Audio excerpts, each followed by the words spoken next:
Comme tu as dit, quand tu es à ce niveau élite, cet aspect mental, tu l'as. Moi, par exemple, cet aspect mental, quand j'étais en élite, je l'avais pas du tout. Moi, si je veux quelque chose, je vais aller le chercher, je vais Ouais, casser je les te donne les portes qu'il moyens. faut. Ouais, je sens vraiment tout seul. Là, ça sera à toi, avec tes armes, d'essayer d'atteindre cet objectif-là de monde pro. Bonjour à tous, bienvenue sur Checksport. Aujourd'hui, on va parler football. On est avec Baptiste. Baptiste, je te laisse te présenter. Moi, c'est Coach Obé, donc je suis responsable d'une académie NK Academy et responsable d'un club de futsal Red Army Brussels. J'ai été actif dans pas mal de clubs sur Bruxelles et voilà, c'est un petit peu près tout. Aussi avec Arnaud. Arnaud, Moi, c'est Arnaud, donc je suis organisateur des Étoiles du football, organisateur aussi des African Awards que j'ai repris de mon père. Je suis joueur aussi, encore joueur, donc voilà. on a été invité par toi, Arnaud, vendredi dernier aux Étoiles du football. J'aimerais un peu que, pour ceux qui ne connaissent pas cet événement, que tu nous parles un peu d'où t'est venue l'idée d'organiser cela. Ouais, les Étoiles du football, en fait, l'idée elle est très simple, c'est que le football amateur, selon moi, était un peu trop mis de côté. Donc il n'y avait pas en fait cette image, cette visibilité, cette affiche qu'il y avait dans le monde pro. Du coup, je me suis dit tout simplement, pourquoi pas le faire au niveau amateur. J'organise les African Awards, comme je l'ai dit, qui est au niveau professionnel. Et c'est là aussi que je me suis dit, mais pourquoi pas créer un événement au niveau amateur qui n'existe pas en Wallonie, parce qu'il y a les réformes, donc là c'est surtout en Wallonie. Et donc c'est de là que ça s'est créé, avec David qui lui avait remporté plusieurs fois ce genre de trophée en Flandre. Donc ça existe déjà depuis 12 ans, je pense, en Flandre. Ok. Et donc c'est de là que ça nous est arrivé en tête de créer cet événement qui existe maintenant depuis 3 ans, la 3e édition, quand tu étais présent avec l'équipe Checksport. Et c'était important pour toi de faire cela? Ouais, c'était important. Pourquoi? Il y a plusieurs raisons. Je pense que voilà, il y a toujours ce conflit entre guillemets d'intérêts entre dans le football amateur, il y a différents types de joueurs. Donc tu as les joueurs qui ont joué plus haut en élite, qui ont eu leur formation et qui ont rétrogradé au niveau amateur. T'en as qui espèrent atteindre le niveau pro aussi, et donc c'est de là qu'on essaye de mettre cette image dans le football amateur, dans les étoiles du football, où les gens peuvent goûter un peu au professionnalisme. Puis tu as des anciens pros aussi qui descendent. Il y avait Anthony Knockaert à la cérémonie qui a joué en Angleterre. Même chez les féminines, il y avait des anciens pros. Ouais, voilà, il y a même les équipes féminines, il y avait les anciens pros. Donc voilà, l'idée c'était vraiment autour de ça, mettre une image, une visibilité, permettre aussi aux médias de filmer autre chose que le monde pro. Je pense que c'est important, je pense qu'on est tous aussi dans ce monde amateur, on est passés tous par le monde pro aussi. On sait ce que c'est, on sait que le monde amateur c'est vraiment pas si facile que ça. Non, pas du tout. En Belgique, surtout, c'est compliqué. C'est compliqué, c'est vraiment compliqué. Donc voilà, l'idée c'était vraiment de créer un événement festif et de pouvoir se retrouver tous. Tu as vu, tout le monde discutait, tout le monde souriait, on se voyait sous un autre angle. Ça changeait un peu. Tu vois, donc, vraiment, j'ai vu, il y avait beaucoup ce côté humain là. Il n'y a pas quelqu'un qui s'est pris pour je sais pas quoi. Il y avait vraiment ce côté, on est tous ensemble, on est là pour un but, remonter le football, faire progresser le football en Belgique. Et franchement, c'était chouette. Et Baptiste, t'en penses quoi, toi, de ce genre d'événement qui se fait, ouais, c'est nouveau, qui est nouveau en plus? Moi, je pense que c'est une superbe initiative, franchement, et je pense que c'est quelque chose que le football belge amateur avait besoin. Je pense que ça va permettre un petit peu aussi aux jeunes de se mettre en valeur, que ce soit enfin même les jeunes adultes qui jouent en équipe première dans les divisions nationales, qui sont peut-être pas forcément visibles. Je pense que ça va leur donner une certaine visibilité et que ça va leur permettre aussi peut-être d'avoir des opportunités. Et je pense que c'est une bonne chose. Et vous pensez que c'est important de mettre ces joueurs-là en valeur? Ou il faudrait laisser les choses... Moi, je pense que c'est primordial. Parce que, comme je t'ai dit, une saison, des fois, c'est compliqué. Il y a des hauts, il y a des bas. Donc, ça permet vraiment d'avoir une reconnaissance, tu vois. Les footballeurs amateurs, ils s'entraînent et puis le lendemain, ils vont travailler. Un joueur professionnel, c'est pas ça. Il s'entraîne, il a l'entraînement le lendemain, on est aux petits soins avec eux, on est aux petits soins tous les jours avec eux. Ils ont cette notoriété-là que les footballeurs amateurs n'ont pas forcément. Donc je pense que c'est important, tu vois, d'avoir à la fin de la saison au moins une reconnaissance où tu vois, t'es un peu élevé, tu vois ce que je veux dire. Il y a des gagnants qui m'ont dit ah c'était cool d'avoir beaucoup de gens, d'avoir des applaudissements, d'avoir toi des petits détails qui ils ont senti à un petit moment être professionnel, vraiment être dans ce monde-là, quoi. C'est vraiment ça, tu vois. Et le lendemain c'est rebelote, il va travailler, tu vois. Donc voilà, je pense pour moi c'est important parce que les joueurs amateurs, moi je le dis aujourd'hui, un joueur amateur qui qui s'entraîne vraiment régulièrement, qui peut obtenir le rythme, peut passer dans un monde professionnel. L'année passée, à notre deuxième édition des Étoiles du football, comme je te l'ai dit tout à l'heure, il y avait plus ou moins 6 joueurs qui sont passés au monde professionnel. Donc là, pour moi, c'est important. Moi, on voit beaucoup, moi c'est ce que j'ai constaté, dans les clubs des deux amateurs, des 3 amateurs, c'est souvent les mêmes qui tournent, les mêmes joueurs, on va dire, des anciens pros qui descendent. Je ne pensais pas ceux qui viennent du monde amateur sont un peu oubliés quand il s'agit de rechercher un joueur à un poste dans les clubs des 3 amateurs. Moi, personnellement, je m'occupe d'une académie et j'ai des joueurs qui évoluent parfois en P3 et qui préservent d'une équipe peut-être en P1 ou P2 ou parfois même D3. Et c'est des joueurs qui ont vraiment une très très grosse qualité, avec un gros potentiel. Mais justement, ils ne sont pas mis en valeur et je pense que c'est un problème. Et donc, pour répondre à ta question, ouais, il y en a qui ne sont pas à leur juste valeur, en fait. Ouais, pour moi, ouais, c'est vraiment...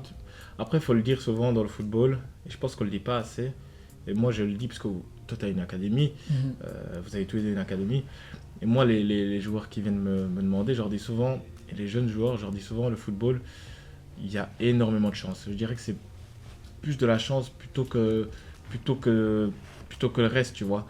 Donc, voilà, il faut surtout rappeler que le football, c'est de la chance. C'est une loterie. Chance à prendre en compte, bien sûr. Chance, tu vois, pour moi, qui est énorme. Je trouve qu'on minimise un peu trop souvent ce côté-là, qui pour moi est énorme. Il y a des joueurs qui sont en amateur, qui pouvaient être pros, mais qui n'ont pas eu cette chance-là. Je prends souvent l'exemple d'un Luca Polizzi qui était à Genk, qui était l'espoir vraiment de Genk, qui au final aujourd'hui joue en amateur. Tu vois, tu dis mais qu'est-ce Je pense que c'est qui dû se à passe quoi ça justement, de pas avoir été dans ce monde-là. Facteur chance. Je pense que dans le football il y a beaucoup de facteurs. Il y a la chance, et puis il y a peut-être les blessures, puis il y a les choix du coach. Ça on oublie aussi souvent. Un coach, ça peut ou te faire ta carrière, ou te mettre en confiance, ou te détruire. Et pour moi, il faut le mettre en avant. Parce qu'on dit souvent, non, travail. Oui, travail. Mais pour moi, il y a le facteur X qui joue énormément dans le football. Moi, tu sais, je pense que j'ai entendu ce que tu dis et je suis d'accord avec toi pour le facteur chance. Mais je pense que l'aspect mental, je pense qu'il est même peut-être plus grand que le facteur chance. Par exemple, les joueurs que j'ai cités tout à l'heure, c'est des très bons joueurs, ils ont un bon potentiel, ils montrent des belles choses sur le terrain. Mais à côté de ça, niveau comportement, niveau discipline, niveau régularité, niveau entraînement, moi personnellement, je vois que la nouvelle génération, en tout cas dans le monde amateur, ils ne suivent pas en fait ce qu'on attend d'eux au haut niveau. Et pourtant, ils prétendent beaucoup qu'ils sont capables de... Exactement, voilà, exactement. Moi, j'ai l'impression qu'on est dans une génération un peu fast-food. On veut manger vite, consommer, et sans forcément se soucier de ce qu'on est en train de manger ou de ce que ça va nous donner comme répercussion. Et cette génération-là, je pense qu'elle paye les pots cassés un petit peu de ce comportement ou de cet agissement. Et c'est pour ça que je pense que c'est un plus gros facteur que le facteur chance. Et je pense aussi que les joueurs qui sont en élite dès le plus jeune âge sont un petit peu habitués à cette routine et à cette exigence et qui comprennent tout de suite qu'il faut ce travail s'ils veulent garder leur place. Tandis qu'en amateur, c'est un peu plus cool, un peu plus à l'aise. Et c'est une routine qui s'installe et quand tu arrives à un certain âge, ça devient compliqué. Non, je suis entièrement d'accord. C'est vrai qu'il y a cet aspect mental. Après, moi, je trouve que, comme tu as dit, quand tu es à ce niveau élite, cet aspect mental, tu l'as. Tu l'as ou tu l'as pas. C'est-à-dire et donc tu es casé direct. Moi, par exemple, cet aspect mental, quand j'étais en élite, je l'avais pas du tout. Et donc, c'est ce qui a fait que je pouvais pas y arriver. Et je pense que le mental, c'est hyper important, comme bien sûr. Il y en a qui sont pas aujourd'hui. Et moi, je pense aussi, comme tu as dit là tantôt, tu as parlé bien sûr de la chance, on a parlé du mental et des coachs. Je pense que beaucoup oublient que tu peux être bon, tu peux avoir tout ça, mais dans le foot, il y a plein d'autres facteurs qui ne dépendent pas de toi. Il y a plein de trucs qui ne dépendent pas de toi. Tu peux mentalement être trop fort comme tu veux. Comme tu as dit, le coach, s'il ne t'aime pas, un coach peut décider de ta carrière. S'il ne veut pas te faire jouer, il ne te fait pas jouer. S'il a ses joueurs qu'il veut forcément faire jouer, tu peux rien changer. Je pense que les jeunes devraient comprendre, c'est que dans le foot, tout ce que toi tu maîtrises, donc le travail, le mental, comme tu as dit, mais les choses que tu ne maîtrises pas, le coach que tu vas avoir, les coéquipiers, parce que si maintenant on va dire, dans une équipe première des 3 amateurs, des 2 amateurs, il y a des contrats qui se font, chacun est là aussi pour chercher son gagne-pain, ou chacun vient chercher ce qu'il vient chercher, tu vois. Et toi, si tu viens juste, tu te dis, ouais, je suis bon, j'ai le talent, j'ai le truc, mais tu maîtrises pas les autres facteurs, tu vois. Je pense que ce que vous avez dit tous les deux, c'est important aussi. Mais je sais pas si pour moi, il n'y a pas l'un qui est plus important que l'autre.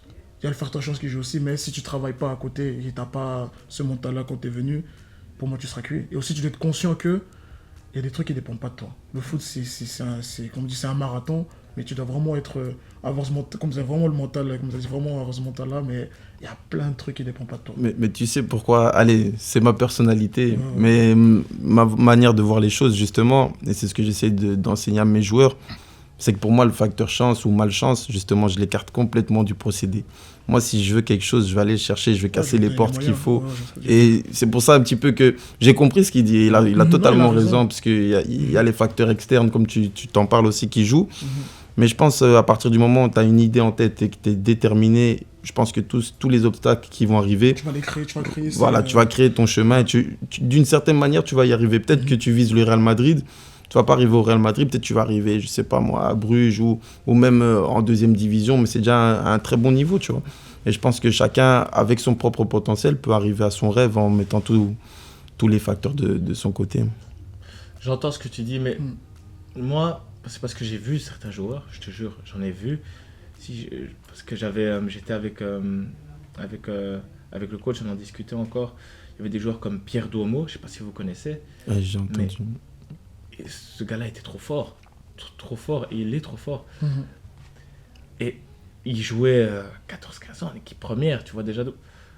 Et aujourd'hui, on le voit, enfin il est un peu dans l'ombre, tu vois. Donc, et pourtant, c'était le plus fort, tu vois. Donc je pense qu'il était déterminé comme on voulait, etc. Il avait cet aspect mental qu'il n'avait pas du tout. Mais, tu vois, aujourd'hui, il n'est pas là où on le voit. Même Moussanda, c'était le talent le plus très fort, tu vois. Il était au-dessus des... Enfin, c'était à l'époque des Bakali, tout ça, c'était lui, le futur Eden Hazard, etc. Et regarde, aujourd'hui, il n'a pas la carrière qu'on attendait de lui, tu vois. Et donc, on a beau dire tout ce qu'il veut, il était déterminé, tout ce qu'il voulait, mais ce facteur chance, blessure. Blessure, et puis coach, et puis écarté. Moi, le facteur chance, il en prend. Il en prend énormément.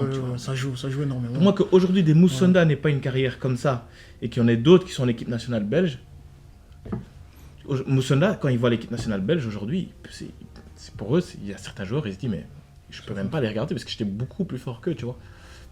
Pour moi, il y a tout ça qui rentre aussi en compte.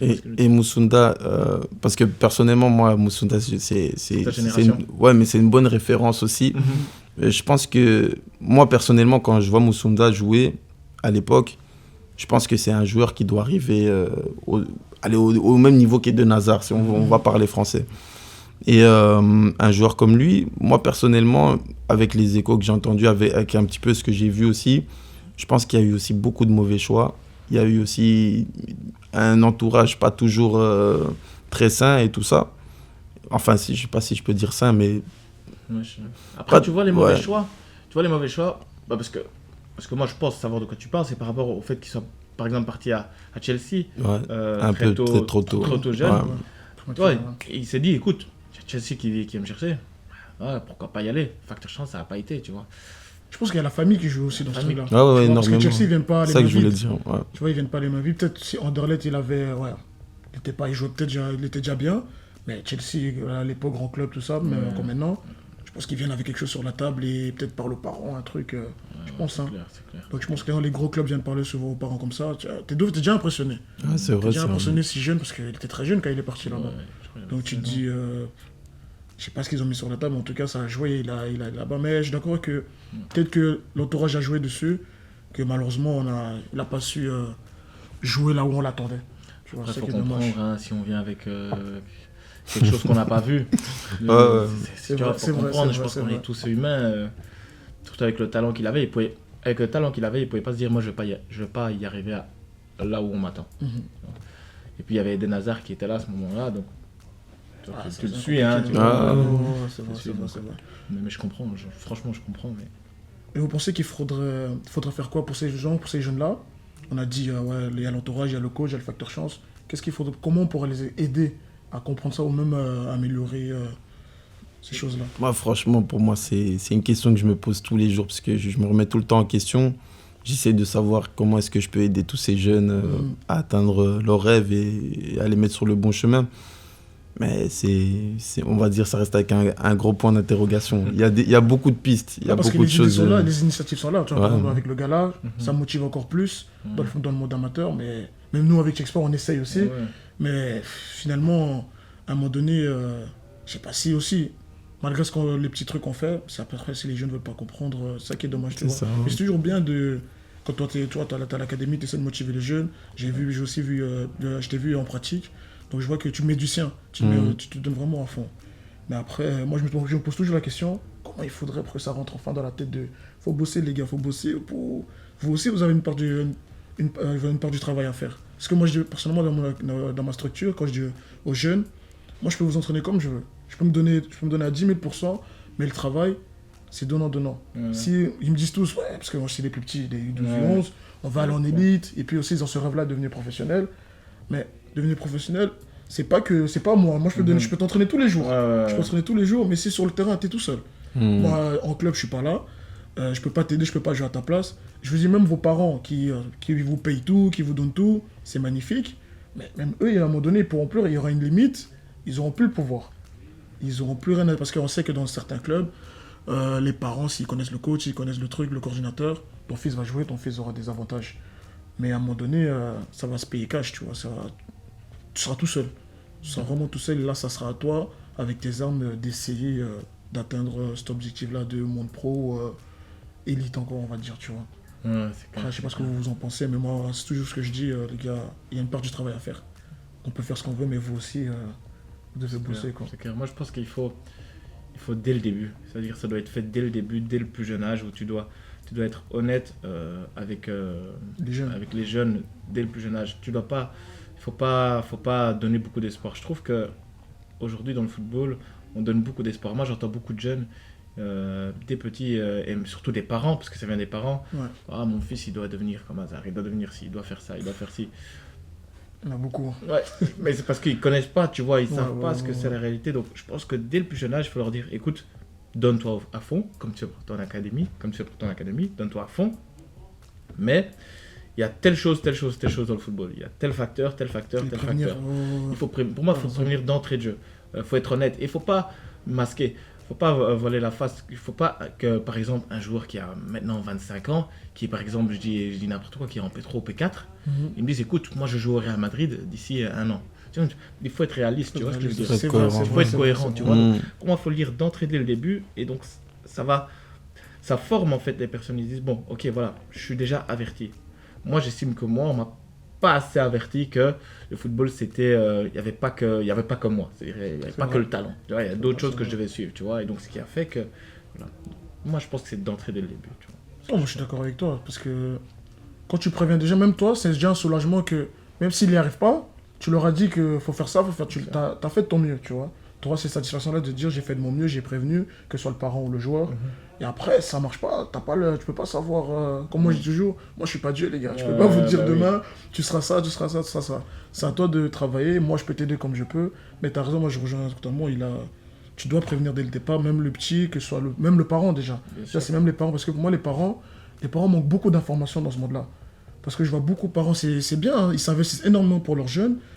Mais pour moi, on leur dit pas la vérité, on leur dit pas vraiment ce qu'il y a derrière. C'est ça. Et c'est ça qui est dommage. Pour moi, ils devraient savoir que tu contrôles pas tout. T'aborderais la chose comment pour prévenir un enfant de 6 ans ou 7 ans de ce qu'il attend?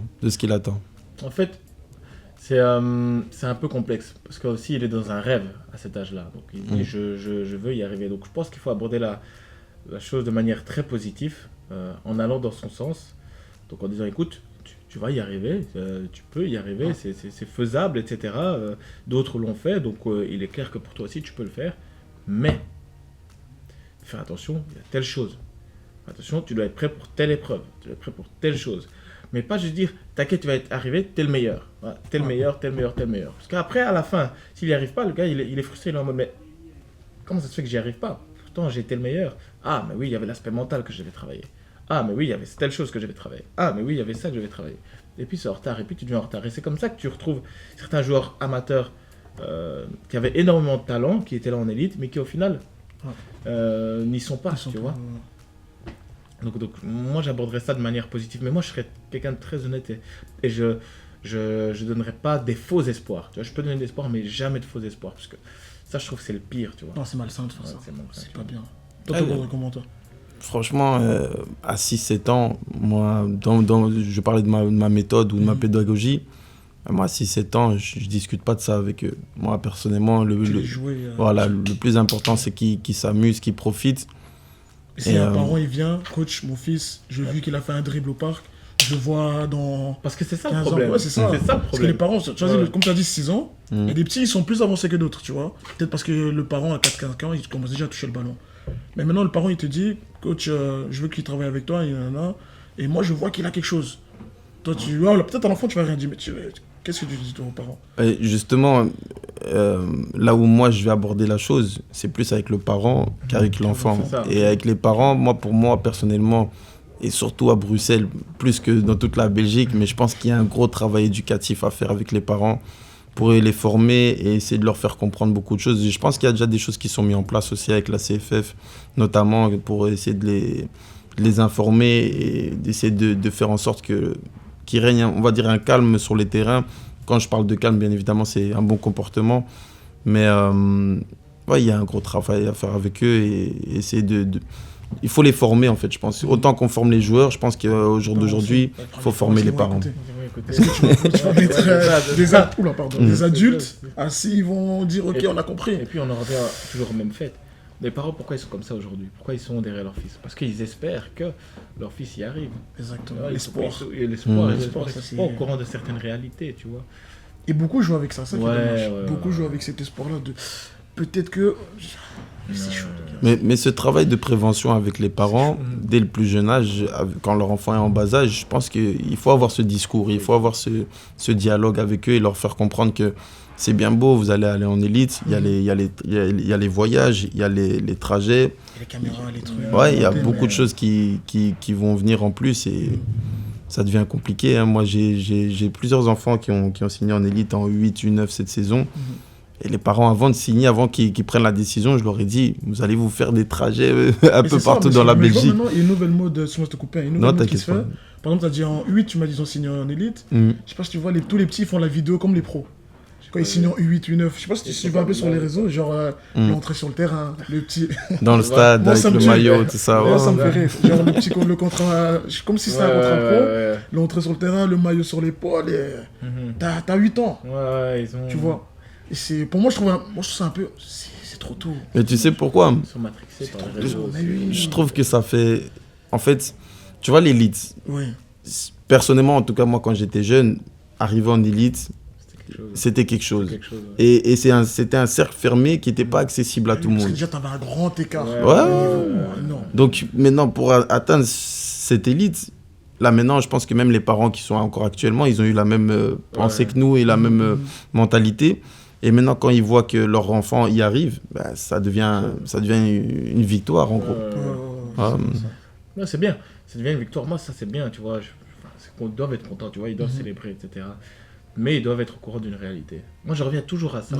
C'est parce que, en fait, j'ai envie d'éviter que les gens soient déçus. Tu vois, je sais qu'il y a des gens, des Jorn Van Kamp, je ne sais pas si vous connaissez. Je l'ai entendu, oui. Lui, il était chaque saison en équipe nationale belge, etc. Chaque saison, chaque année. Aujourd'hui, tu le vois plus, le gars, il est limite en dépression. Parce qu'il y a eu un échec, il y a eu telle chose, il y a eu un facteur X. Donc voilà, tu vois, c'est ça qui est important. Il faut se préparer, bien sûr, à ce monde. Parce que tu peux ne pas arriver, comme tu as dit, à ce monde-là. Mbappé, il a dit, préparez-vous au pire comme au meilleur. Donc, célébrer tout ça, c'est top, mais préparez-vous aussi au pire. Parce que même quand tu y arrives, il y a toujours des problèmes qui sont là. C'est ça, tu vois. Quand on voit ce qui se passe, on va dire l'exemple Real Madrid, même avec le cas Mbappé. Il est le meilleur buteur, le meilleur joueur actuellement en Espagne. C'est un truc de fou. T'es jamais tranquille en fait. Tu veux mettre un pied. Là, tu parlais, je vais encore descendre plus bas, tu parlais des parents qui ne savent pas les déplacements qu'ils vont faire. Mais chaque week-end, tu as des tournois à l'étranger. On va dire, si tu es en Anderlecht maintenant, chaque week-end, tu as des tournois à l'étranger. En Pologne. Est-ce que tu vas assumer genre, les déplacements en pays? C'est aussi un budget. Hein. Mais ouais, les parents, pour moi, ils doivent vraiment, comme tu as dit, faut éduquer aussi les parentés des enfants, oui, mais... C'est un investissement en énergie et en argent. Avoir cette carte essence illimitée. Mais pour vous pensez que le football belge, il progresse ou une chute? Non, moi je trouve qu'il régresse un peu par rapport à avant. Encore aujourd'hui, tu vois des Malines qui sont en play-off ou même des Saint-Tron qui a tous une très bonne équipe. Mais voilà, c'est pas possible. Le Standard qui se retrouve en play-off 2, Genk qui se retrouve en play-off 2. Moi, c'est des trucs que moi j'avais jamais connus. Donc voilà, je trouve, franchement, j'ai l'impression qu'il régresse. Et pour moi, avoir même joué contre certaines équipes aujourd'hui, cette année même en D1B, j'étais en mode, ok, on peut jouer contre eux, limite on peut les battre, tu vois. On est un amateur. J'ai l'impression qu'il y a une petite régression. Après, je sais pas dû à quoi, mais voilà quoi. Moi, c'est l'impression que j'ai. Même Anderlecht aujourd'hui, l'équipe première d'Anderlecht. Voilà, il y a des Boris et Naïm que je connais très bien qui sont là, qui font un travail monstre, mais on leur demande des choses, c'est compliqué avec ce qu'ils ont, quoi, tu vois. Moi, je suis un peu d'accord aussi. Après, je vais descendre un peu plus bas et je pense que dans la formation belge, je pense qu'il y a un gros travail qui a été effectué sur ces dernières années. Moi, personnellement, j'adhère beaucoup à beaucoup de choses qui ont été mises en place au niveau de la formation des jeunes et tout ça. Mais en même temps, en fait, je pense qu'on reconnaît, enfin, je ne sais pas si on peut dire reconnaître, mais le travail de l'Union belge ou de la CFF et des différents organismes, il n'est pas vraiment respecté en fait, par les acteurs du football. Je parlais des clubs, je parlais des coachs. Et je pense qu'il y a un gros problème à ce niveau. Moi, je vois sur les terrains, chaque week-end, je vois des coachs qui font limite. Il y a beaucoup de comédiens. N'importe quoi. Faut dire ce qu'il y a. Il y a beaucoup Ils font n'importe quoi. Il y en a beaucoup qui s'improvisent coach. Mais Voilà. le problème, c'est aussi que beaucoup veulent faire comme à la télé. Si tu coûtes des jeunes, tu peux pas faire comme à la télé, c'est ça qui est dommage. Et je pense que si on avait une meilleure cohésion au niveau formation, je dis avec les clubs et avec l'Union belge et avec la CFF, chez nous les francophones, je pense qu'on aurait des bien meilleurs résultats au niveau de la formation. Mais justement, je pense que la CFF essaye de mettre un cadre et je pense que chacun fait un petit peu comme il a envie. Et c'est compliqué. Mais les coachs qui s'improvisent coach, c'est le pire fléau, je pense. Il y en a beaucoup. Alors que ça demande des formations et je pense qu'il ne faut jamais arrêter de se former. Il faut toujours essayer de se... Ouais, toujours. Apprendre ouvert lui, parce qu'on ne coach pas tous de la même façon. Chacun a sa vision du football. On est trois ici, mais on n'a pas tous la même vision du jeu, tu vois. On doit toujours apprendre de l'autre, ce sera toujours gagnant. Mais tu as plus parlé des équipes premières. Pour toi, c'est dû à quoi cette chute de niveau? Des équipes premières en Division 1 Standard, ouais. Mais moi en deuxième division, parce que t'as aussi ce truc-là de... C'est pas toujours les mêmes qui sont... Franchement, c'est une bonne question, hein. Je te jure, je me la posais il y a quelques jours en plus. Je comprenais pas comment certaines équipes peuvent se retrouver aussi bas. Je sais pas. Peut-être le foot est devenu plus un business qu'autre chose. C'est vrai. Peut-être. C'est vrai, justement, on entend des gens se plaindre qu'il y a des dirigeants, ils viennent prendre des clubs et ils s'en foutent complètement du football. Mais en première division, encore, moi personnellement, je dirais plus qu'on progresse. Personnellement. Quand je regarde le parcours de Bruges ou c'est Genk, je pense, ou la Gantoise, je sais plus, cette saison qui ont fait un beau parcours en Europe. Il y a Genk. Non, Bruges sont en Ligue des Champions. Bruges, L'Union aussi, c'est ça, moi je pense que en Europe on a fait un bon boulot et par exemple le travail que l'Union fait ces dernières années avec leur équipe première, je trouve qu'il est magnifique. Ouais, il est continuel, il y a de la progression, il y a de l'enthousiasme. C'est fort, franchement, c'est fort ce qu'ils proposent. Et quand tu regardes leurs meilleurs joueurs où ils sont partis dans les clubs par la suite, tu vois qu'il y a une progression à ce niveau-là. Mais dans le niveau général, je suis d'accord avec lui qu'il y a une régression, mais il y a des clubs qui performent. Non, mais comme tu dis, moi, il y a des clubs qui se distinguent, qui sont excessivement forts. Bruges, pour moi, a déclassé le championnat belge. C'est-à-dire que même budgétairement, personne ne peut les suivre, parce qu'en Europe, ils sont excessivement forts, comme tu l'as dit. Et l'Union se bagarre avec eux aussi derrière. Mais après, voilà. Moi, après Bruges et l'Union, je vois plus aucune autre équipe où je me dis ok, ça va. Même pour l'Europe, je vois que les deux là. Ouais, tu vois, c'est fort, tu vois, c'est fort. Mais cette année, tu vois, je vois pas. Les Ligue des Champions, c'est ascenseur. Ouais, quand ils montent, ils se maintiennent.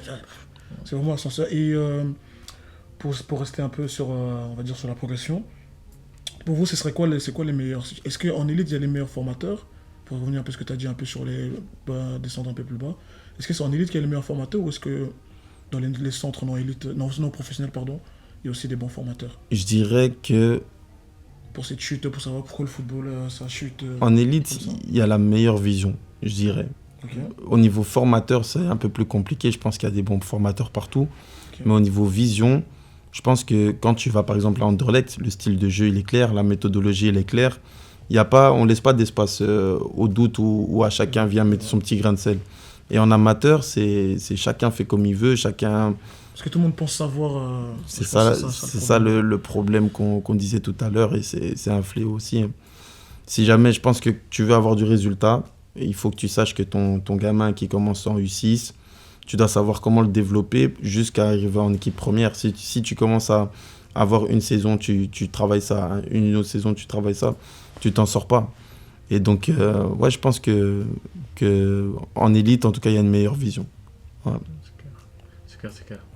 Moi, l'élite, moi, je dirais qu'en Belgique, c'est quand même parmi les tops, hein, même en Europe. Même parce que ici, tu as directement les meilleurs en élite, quoi. C'est vraiment les tops. En jeunes, des Anderlecht ou des Genk, ils n'ont pas peur de certaines équipes à l'étranger, tu vois. Ils jouent contre des équipes espagnoles, tranquilles, françaises, tranquilles. L'élite, moi, je dirais que c'est top, quoi. Ouais, pour moi, je pense que en fait, la différence, je vais prendre un peu l'exemple de la France. En France, tu as des équipes de banlieue, tu as des joueurs qui sont aussi forts que des équipes professionnelles, par exemple le PSG. Mais nous, ici, c'est l'avantage des clubs et des centres de formation ici. Les meilleurs sont d'office déjà en élite 1.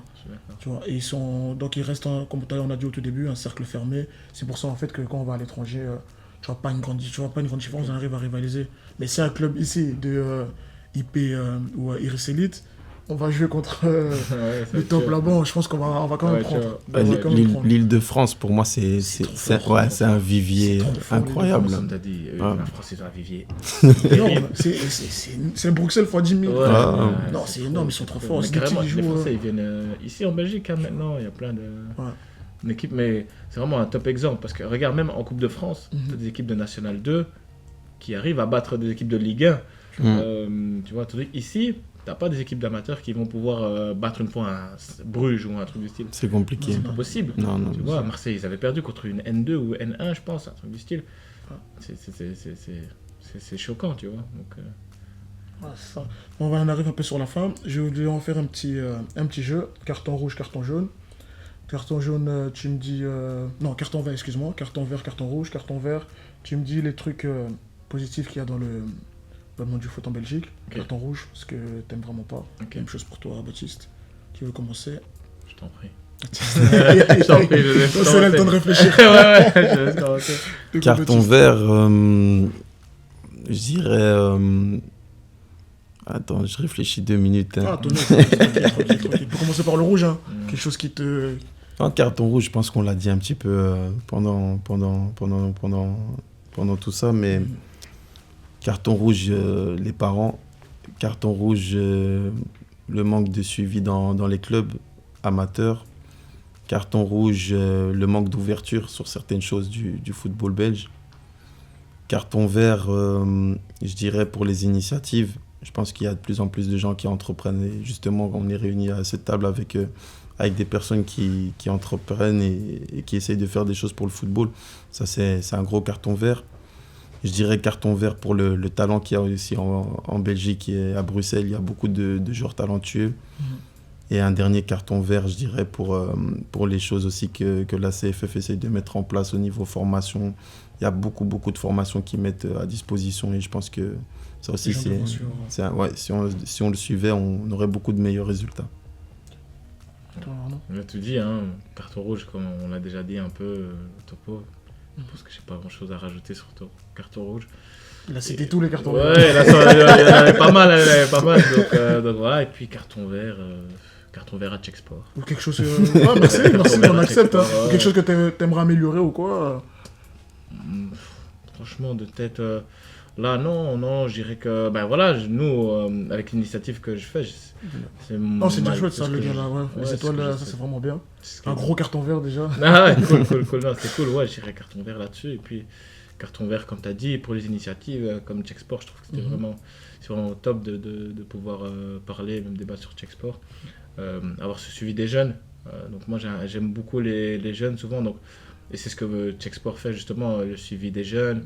Vous mettez en place tout un suivi professionnel, une visibilité en fait. Donc j'irais carton vert sur cette visibilité, sur les joueurs qui n'en ont pas. Et un gros carton vert pour Checksport, franchement. Oh, merci. Merci pour l'invitation. En avec tout cas. plaisir, les gars, avec plaisir. Parce que je sais qu'on est tous des passionnés. Hein. Si on peut aider comme on peut, les gens, c'est que les gens aussi, eux-mêmes, ils savent qu'ils ont une part de travail aussi à faire. On nous demande toujours la force, on accepte toujours. Si vous voulez, n'hésitez pas dans les commentaires à dire ce que vous souhaiterez à améliorer. Et en tout cas, merci encore à toi, Baptiste, que c'est la deuxième fois que je t'attrape. Avec je plaisir. Et Arnaud aussi. Avec Merci à toi plaisir, d'être venu avec aujourd'hui. Je sais que tu es beaucoup pris aussi Plaisir. par les choses à côté, les étoiles et toi-même ta propre carrière à côté. Ouais, top. Donc j'espère qu'on se reverra, j'espère qu'on aura l'occasion de rediscuter autour d'une table. Ouais, Et encore merci à vous d'être venu aujourd'hui. Merci à toi aussi. Merci. Salut. Merci. Merci.